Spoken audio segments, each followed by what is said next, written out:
Yeah.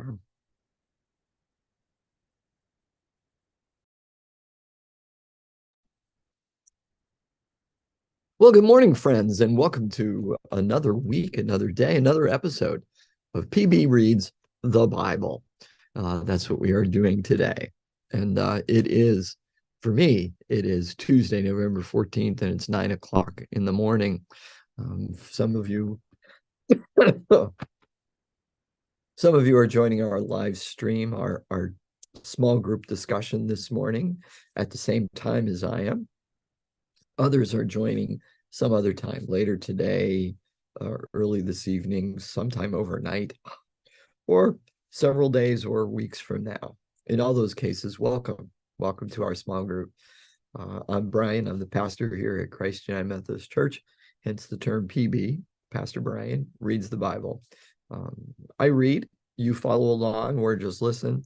But then I speak about what we read using some commentaries to help us understand what's taking place, and what's really important here, what's going on. Hopefully that's helpful and beneficial. It must be to at least some of you, because some of you just keep coming back again and again and again, and that's awesome. So thank you for that. Now I know that some of you come back again and again because you let me know. So go ahead and let me know that you're there now or whenever you're there. Sign in. This is Romper Room Roll Call. Let us know that you've joined our group, and you can use the comments section of the stream, or you can send me a text. Same thing goes for any comments that you might have or questions that you might have, even if you're not live, joining live at the same time as me. I do go back in just to see what I might have missed. Oh, and by the way, my cell phone is 570-351-1619. If you're sending me a text for the first time, or one of the first times, please let me know who you are, so I know what's going on. And if you're sending me a text at 3 o'clock in the morning, I'm not going to be replying to you at 3 o'clock in the morning. Okay, I think we can understand that. That's not going to work for me. I won't even hear my phone chime at 3 o'clock in the morning. Not usually, anyway. But we are on Second Kings. We're in the book of Second Kings, and we're going to be looking at chapter 5 today. Before we do that, of course, we're going to have prayer and things like that. And I see some folks chiming in. Good morning, Marcia. Good to have you with us this morning. It is great to be together. The other thing you can do is, since we are a small group, we share life. That's how I put it. So let each other know what's on your hearts and minds, what's lifting you up, what's weighing you down, so we can keep each other surrounded in prayer. We can celebrate with each other and mourn with each other, laugh and cry. Laugh and cry. Okay, so let's have a prayer. Gracious God, we give you thanks for this day that you have provided for us.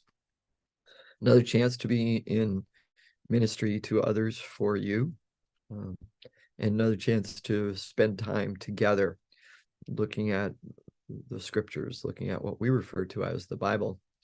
Open our hearts and our minds, Lord, to what you would have us receive in this conversation today. In Jesus' name, amen. Awesome. Okay. Real small group today. That's all right, though. I know some folks join us on YouTube, and that's great, but I don't usually see who that is. All right, so we're looking at chapter 5. Remember, chapter 4 was several different incidents, tales of Elisha's ministry, several different miracles that he performed, or that God performed through him. We might want to say it that way. So now the story takes a little bit. I think that is all set up. That's all being used to set up chapter 5. I think the editor put it together in that purpose. So let's look at chapter 5.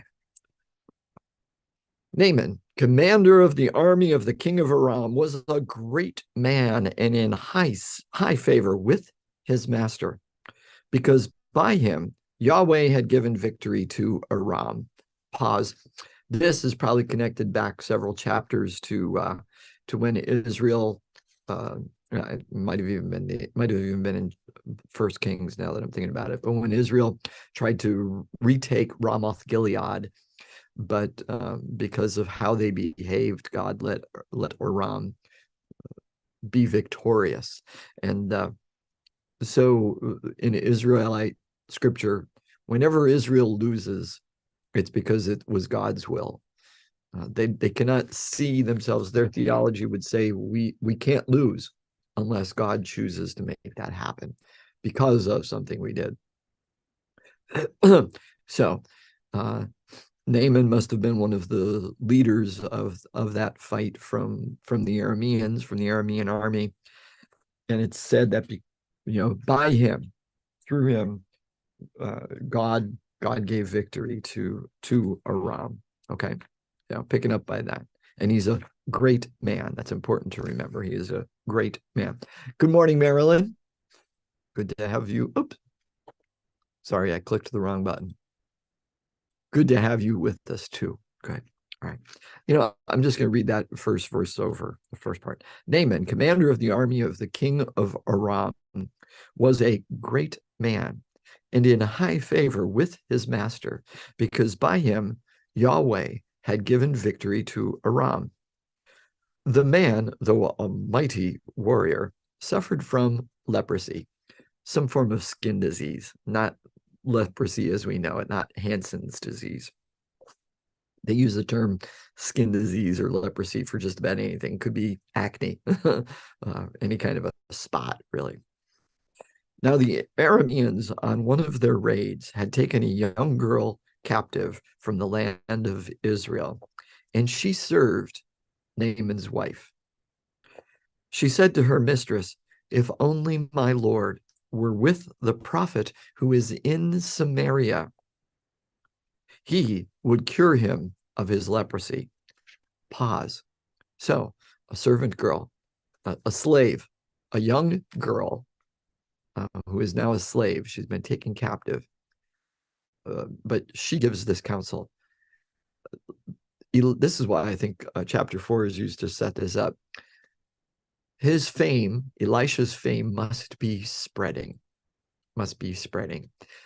so that this young girl even knows of his deeds and knows where he, at least in general, resides. Right?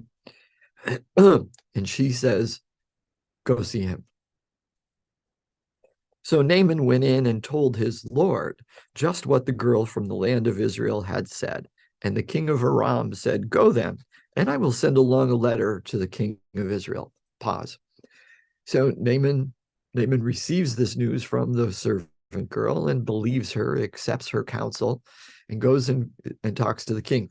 Since he is such a great man and the leader of the Aramean army, he needs permission from the king to leave, to go on this journey. King says, "Sure, go ahead, and I'll send along a letter to you." Israel and Aram, apparently at peace at this time, but there's tensions. So a man of Naaman's position and stature to just go into Israel might not be a good thing. So some sort of diplomacy must take place. Send along a letter. Hey, this is peace. This is not a raid.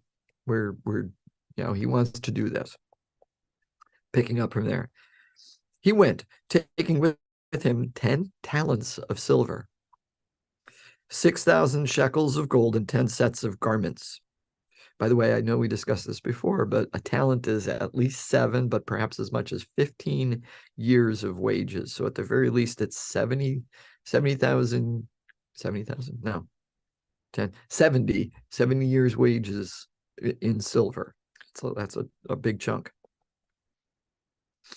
He brought the letter to the king of Israel, which read, "When this letter reaches you, know that I have sent to you my servant Naaman, that you may cure him of his leprosy."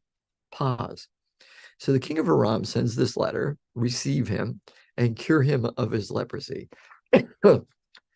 This letter is to the king of Israel. He does not mention the prophet at all. We can, I mean, it could be a couple different things. Oh, good morning, Maureen. Could be a couple different things. Why doesn't he mention the prophet? Well, one could be he is trying to trick the king, trying to challenge the king. It could be just an honest mistake. It could be that he figures the king is the most powerful person in Israel. If anybody could do it, he could do it. Or he could say, the king is the most powerful person in Israel. He certainly knows of the prophet, of the person who can cure my good servant. Name it. It's one of the three. Maybe he is trying to catch him, trap him, give him an excuse for war. Now, let's see which way the king of Israel, and we're not told specifically who it was. You know, it might be, oh, excuse me. What was his name? Oh, Jehoram. It might have been Jehoram, but we're not told. We don't know how long has passed since prior passages, right? Let's see which way Jehoram takes this message. Picking up from there. When the king of Israel read the letter, he tore his clothes. It's a sign of great sorrow and distress. And said, am I God to give death or life, that this man sends word to me to cure a man of his leprosy? Just look and see how he is trying to pick a quarrel with me. Pause. So he takes it as a trap, as a challenge. Cure him or else, kind of thing. Notice the king recognizes that this is impossible for me. This is impossible. Only God can give death or life in this matter, not me. And they're considering leprosy, whatever it is, whatever the skin disease, to be death. So only God can cure him, not me. Let's contrast the king of Israel, a great man, we would say, perhaps, right? The king, very powerful, versus a young girl from Israel who is now a slave in Aram, where the king sees only impossible. The young girl sees the possible. So we're seeing this dichotomy between these two, or how we're going to say these opposites in their stances and in their, and we're going to see some more of that too.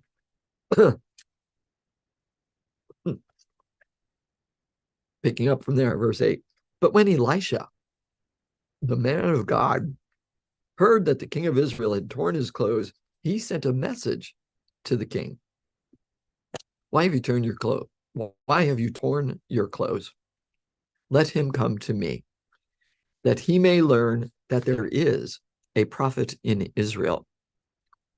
So Naaman came with his horses and chariots and halted at the entrance of Elisha's house.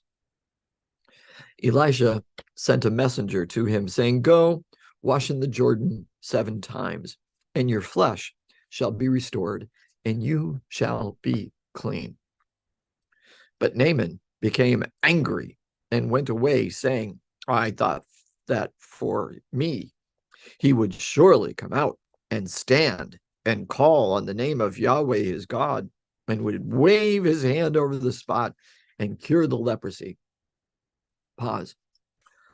We don't quite get it in English, in the English translations, but there's quite a bit of hubris, ego going on here.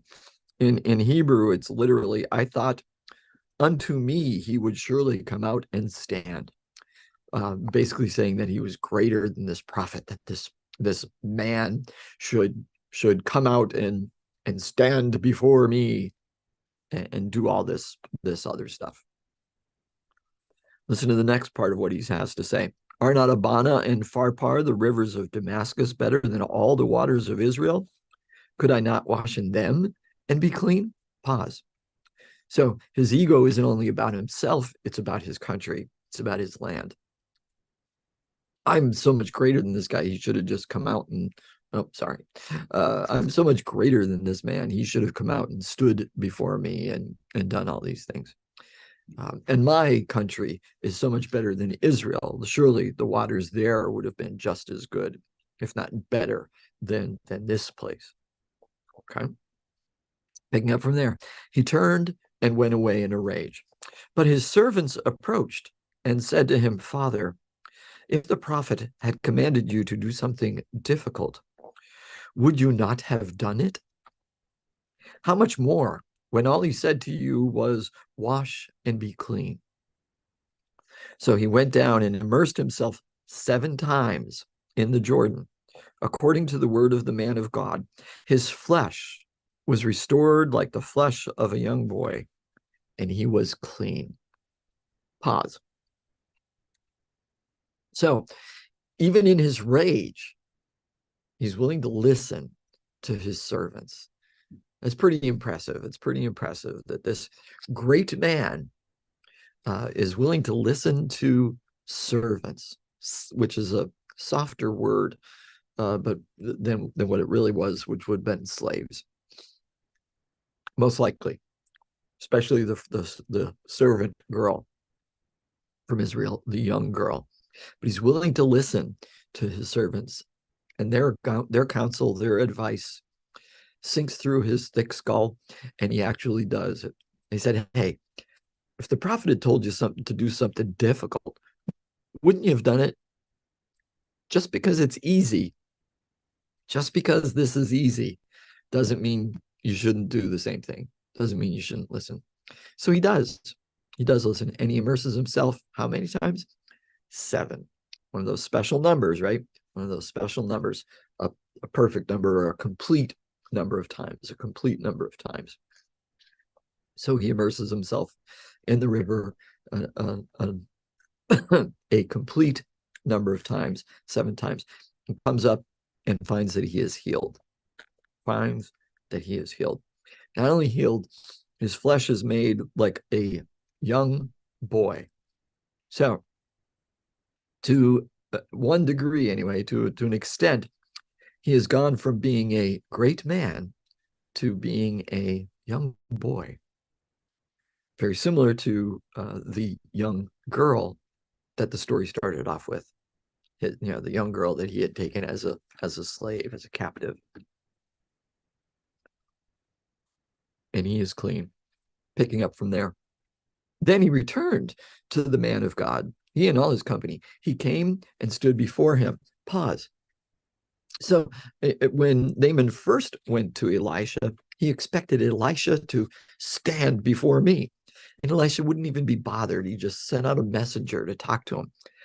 Now he returns from the river, and he is the one who stands before Elisha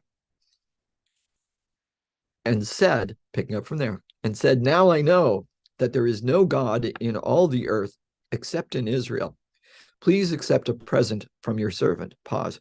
And present can actually also be translated blessing. Blessing. But notice here, Elisha, what were Elisha's words to the king of Israel? Send him to me that he may know that there is a prophet in Israel. That's not what Naaman discovers. That's not what he comes back to say. He comes back and he says, there is no God in all the earth except in Israel. Please accept a present or blessing from your servant. The NIV translates it gift, which is also acceptable.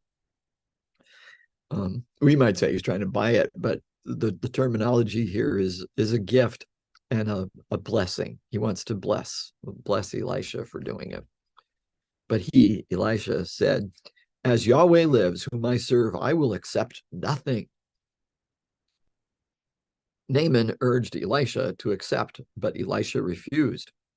Then Naaman said, if not, please let 2 mule loads of earth be given to your servant, for your servant will no longer offer burnt offering, will no longer offer burnt offering or sacrifice to any god except Yahweh.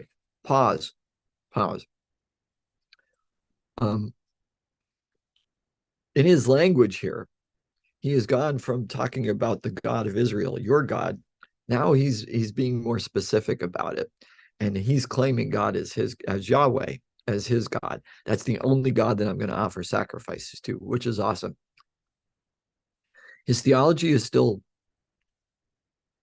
a sign of the times and a sign of what he has grown up with, thinking about the limitations on God, that God is God. He does say God is that he's the only God in all the earth, that Yahweh is the only God in all the earth, but it's still this limitation of Israel. So he wants soil. He wants Israel's soil, so he could take that, pile it up outside of his house or whatever, and make his offerings there. Make his offerings there. That would be better than if he did it on Aramean soil. Like there's a difference, right? Picking up from there. But may Yahweh pardon your servant on one count. When my master goes into the house of Rimmon to worship there, leaning on my arm, and I bow down in the house of Rimmon, when I do bow down in the house of Rimmon, may Yahweh pardon your servant on this one count. He said to him, go in peace. Pause. So Naaman has this conversion. Certainly seems to be a full, complete conversion. I'm not going to worship any gods other than Yahweh. Give me soil so that I can do it right on Israelite land, because there's a connection between God and the land of the country, wherever, whatever country. But he knows that because of his position, he's the right-hand man of the king. And he talks about the king leaning on my arm. So apparently maybe the king isn't even all that healthy and needs the support of Naaman when he goes into one of these places. So because of all that, he says, I'm going to have to bow down with him. But it's almost like saying, I'm not really going to be worshiping him. But when I do this, because I have to do this for my king, may God not hold it against me. It's pretty cool. Pretty cool that he's thinking about this. Now, Elisha doesn't condemn him for his thoughts, nor does he actually give him permission. But he does say, go in peace, which almost seems like a tacit agreement. He doesn't specifically say, yep, okay, no problem. God says that's okay. He just says, go in peace, meaning basically don't worry about it. Let that go. Let it go. Sorry, I was looking at something. All right, picking up from there, the last part of the story, we're going to read the whole, I think maybe I'll read the whole thing. Yeah. But when Naaman had gone from him a short distance, Gehazi, the servant of Elisha, the man of God, thought, my master has let that Aramean Naaman off too lightly by not accepting from him what he offered. As Yahweh lives, I will run after him and get something out of him. So Gehazi went after Naaman. When Naaman saw someone running after him, he jumped down from the chariot to meet him and said, is everything all right? He replied, yes, but my master has sent me to say, 2 members of a company of prophets have just come to me from the hill country of Ephraim. Please give them a talent of silver and 2 changes of clothing. Naaman said, please accept 2 talents. He urged him and tied up 2 talents of silver in 2 bags with 2 changes of clothing and gave them to 2 of his servants, who carried them in front of Gehazi. When he came to the citadel, he took the bags from them and stored them inside. He dismissed the men and they left. We're going to pause there. So, Naaman, and I'm hesitant to use this language, but Naaman, or yeah, not Naaman, Gehazi doesn't like this whole idea because Naaman isn't one of them, right? And he's greedy. It seems to be that he's greedy. He wants something. Man, we're letting him get away. You should have gotten something out of this. I'm going to make sure that I get something. Notice that language. I will run after him and get something out of him. Not for Elisha, for himself. When he gets there, notice how gracious Naaman is, jumping down off of his chariot, welcoming him. His first words are, is everything all right? Like, almost like what happened to Elijah? Did something happen? Can I help in some way? It would seem is at least understood, if not specifically spoken. Gehazi instantly lies and says, but it's a believable lie. It's a believable lie. 2 prophets have shown up and we need something. Would it be possible? Would you consider giving them a talent of silver and a change of clothes? Right? He doesn't ask for everything. He's still asking for a lot because 1 talent of silver is still a substantial amount. But he's only asking for 1, not the full 10, right? Notice the graciousness of Naaman. Take 2. I like take 2, they're cheap, or take 2, they're small. He gives them 2 full talents, and they're not cheap, they're not small. He gives them 2 of it. Excuse me. And he does keep it at 2 changes of clothing, which is odd, but he gives them 2 talents. Not only does he give it to them, he packages them up nicely and gives them to servants to carry so that Gehazi doesn't have to carry it. Makes somebody else do it instead. When he gets back to where he started from, to the citadel, which is kind of like the guardhouse, you might say, or something like that, the entrance to the city, he hides them and sends the guys away. He hides them, picking up from there. He went in and stood before his master. When Elisha said to him, "Where have you been, Gehazi?" He answered, "Your servant has not gone anywhere at all." Pause. Oh, what a tangled web we weave when first we practice to deceive, right? One lie leads to another. He lied to Naaman. Now he lies to Elisha. I didn't go anywhere. What happens next? 26. Elisha said to him, "Did I not go with you in spirit when someone left his chariot to meet you? Is this a time to accept money and to accept clothing, olive orchards and vineyards, sheep and oxen, and male and female slaves? Therefore, the leprosy of Naaman shall cling to you and to your descendants forever." So he left his presence leprous, as white as snow. Pause, end of chapter. So he lied to Naaman, then he lies to Elisha. Elisha couches him in the lie, showing this power of knowledge that Elisha has been given by God and granted by God. So he knows what happened. There's a word that's used actually twice in verse 26. Yeah, there's a word that's used twice in 26. The NRSV translates it as accept, which is okay. A better translation, though, is take. Take. The NIV does translate, they translate it take once, but then they translate it as accept the second time it appears. I don't know why, because it's in Hebrew, it's the same word. It's the same word. In Hebrew, it's the same word. So why would you translate it one way and then a different way in the same sentence, right? In the same verse. So is this a time to take money and to take clothing? But I don't think they used the expression then, but we would use the expression he was on the take, right? He was on the take. He was taking stuff from him. Anyway, that's probably a digression, going too far with that. But let us notice a couple things. And I should, Naaman, not Naaman, Gehazi refers to Naaman as the Aramean. So Gehazi still thinks of Naaman as an outsider.